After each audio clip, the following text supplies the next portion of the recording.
Hey guys, and welcome to Final Fantasy 3 on Android. It finally went on sale for half off. It still cost $8, but I've been waiting for this game forever, and my video recorder actually works on it, so I'm super excited to record it at the same time. Ow! I didn't see the hole there. What have I got myself into? I found out I cannot name the characters because it messes up the recorder and it stops the recording. So unfortunately, we're going to have to go with the original names for the guys, Lunith. I'm new to this game too, so I haven't played this game in a very, very long time. If I did play it, it'd be on the original system that it came out for many, many years ago. So far it's pretty straightforward, pretty basic. The Android controls, I'm actually surprised. I actually do like them. Normally I hate the ones where I can put my finger on the screen wherever and then I can run around. But the interface is really good. It's really smooth. All I have to do is just click on the guy and it just attacks him, which is nice. Super easy. So I finished the first fight, obtained 30 gil and 3 XP. Those were monsters? Why do I get the feeling this is not the safest place to be? So let's start exploring the dungeon. 2 chests. I found a leather shield and a potion. I'm going to go ahead and equip the shield here in a moment. I forgot to do it right when I got it. So here it's just teaching us how to zoom in on the map. So we just put 2 fingers on the screen and spread them apart. Then I click on this glowing, sparkly golden stone and it reveals a hidden door. So let's go check it out because that's the only way we can obviously go. Another chest with a long sword. Alright, so we're getting some items already in the game. That's what I like to see. Put the leather shield on, put the longsword, and then I figure, wait, can I equip both weapons? So I decided to equip the knife. I like the 18 attack versus just 2 defense, 8 more attack versus 2 defense. Me personally, I'd rather have the 2 weapons. So we're running this to one poor little goblin who's going to get the crap kicked out of him. He stands no chance against me right now. So my job level increased. Now that's different from my actual level. I'm a freelancer for the job right now.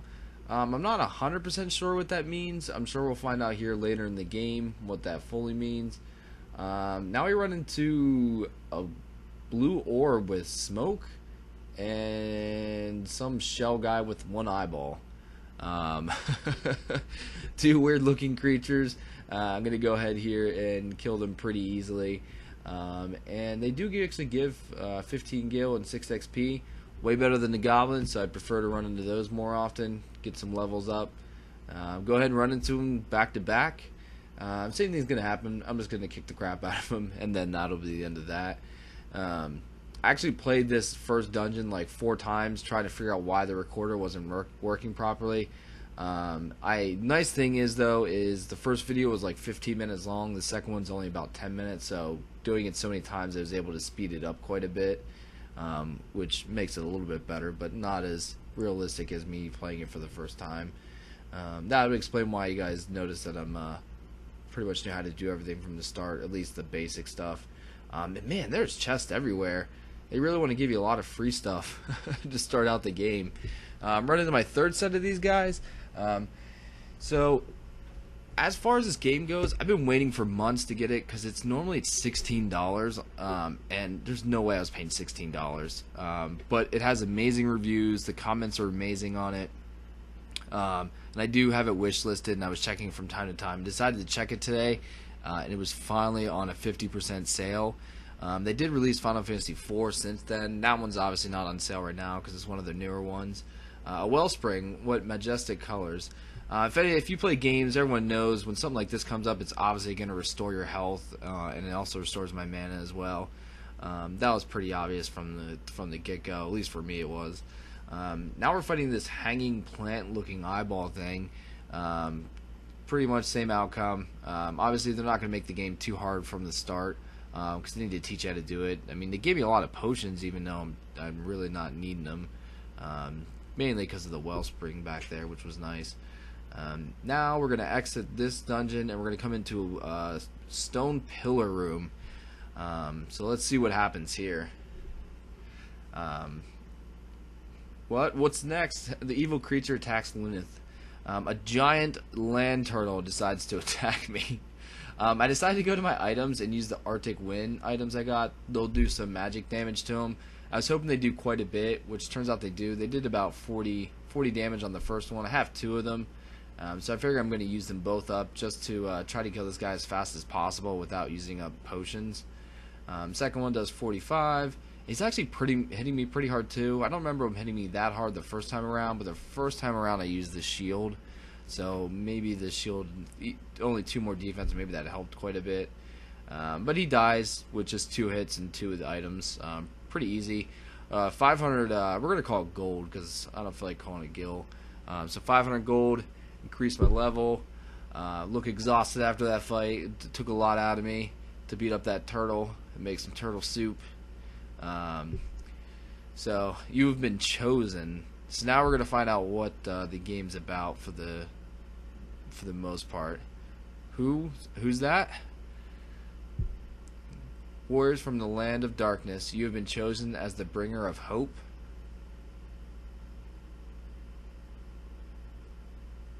Now we're gonna walk up to reveal a giant blue crystal that's talking to us. Not even a person, a crystal.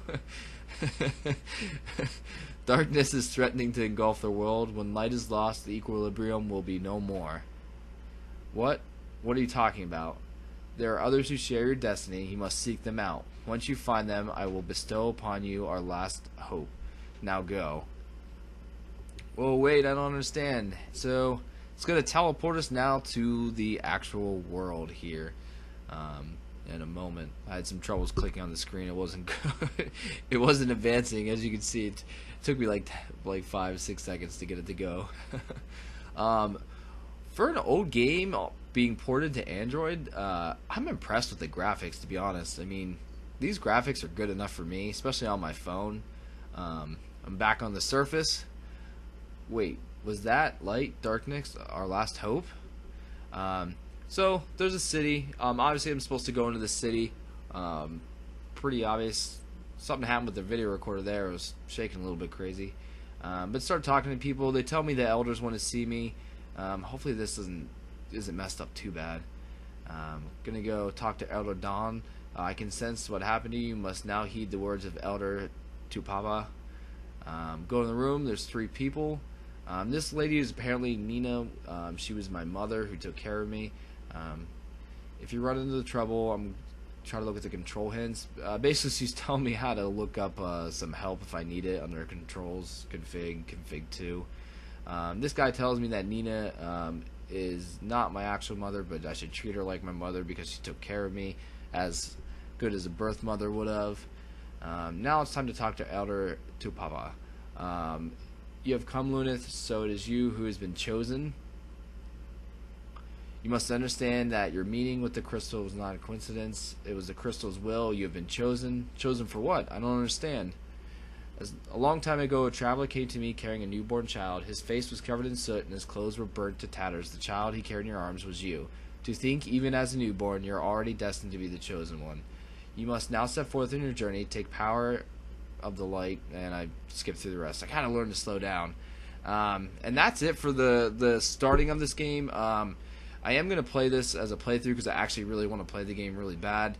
Going to go ahead and upload some here and there as well. I'll still be uploading the Defender of Textile videos at least once a day or once every other day, so don't worry about that. Any questions or comments, please post them. Thanks for watching. Please like and subscribe.